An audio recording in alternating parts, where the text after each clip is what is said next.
هو الاسم المفرد العلم الدال على كل الأسماء الحسنى والصفات العلى، وهو الاسم الوحيد الذي تكرر في القرآن 2602 مرة.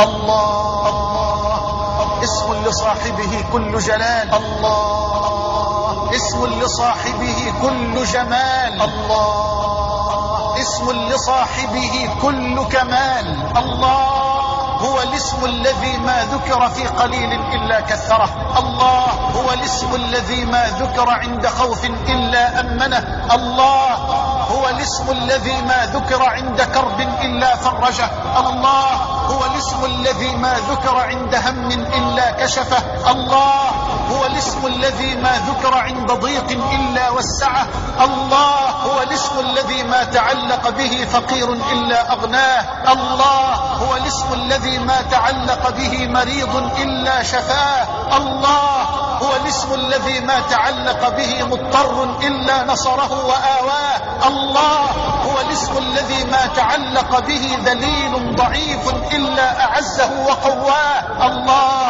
هو الاسم الذي تستمطر به الرحمات، الله هو الاسم الذي تستنزل به البركات، الله هو الاسم الذي تستنزل به البركات، الله هو الاسم الذي تستجلب به الحسنات، الله هو الاسم الذي تقال به العثرات، الله هو الاسم الذي تستجلب به الحسنات، الله هو الاسم الذي تدفع به السيئات، الله هو الاسم الذي قامت به الأرض والسماوات وما قدر الله حق قدره، والأرض جميعا قبضته يوم القيامة والسماوات مطويات بيمينه سبحانه وتعالى عما يشركون. مع اسم الرحمن مع اسم الرحيم جل جلاله، وهما اسمان جليلان عظيمان رقيقان، كما قال ابن عباس رضي الله عنهما: أحدهما أرق من الآخر، أي أكثر رحمة.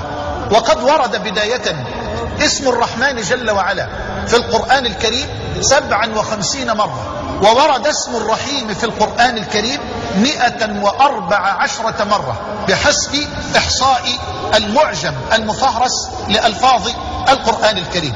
فالرحمن والرحيم اسمان جليلان كريمان من أسماء الحق تبارك وتعالى، مشتقان من الرحمة كما قال جمهور أهل العلم.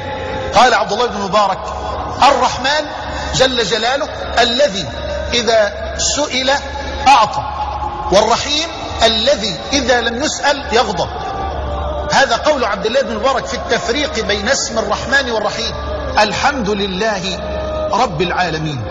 الحمد مصدر قولهم حمد يحمد، وهو ضد الذم، الثناء الذي هو ضد الذم. والحمد في لغة العرب معناه الثناء الكامل، فالحمد مصدر قولهم حمد يحمد، أي إذا أثنى على شيء، فالحمد ضد الذم. والحمد في لغة العرب معناه الثناء الكامل. والألف واللام في قوله تعالى الحمد، الألف واللام لاستغراق جنس المحامد أو للاستحقاق. إن الله تعالى ليرضى عن العبد أن يأكل الأكلة فيحمده عليها ويشرب الشربة فيحمده عليها، لتعلموا أننا قصرنا غاية التقصير في حمد الملك القدير وفي الثناء عليه بما هو أهله تبارك وتعالى. والله قصرنا غاية التقصير في الثناء على الملك القدير بما يليق بكمال وجهه وبعظيم سلطانه سبحانه وتعالى.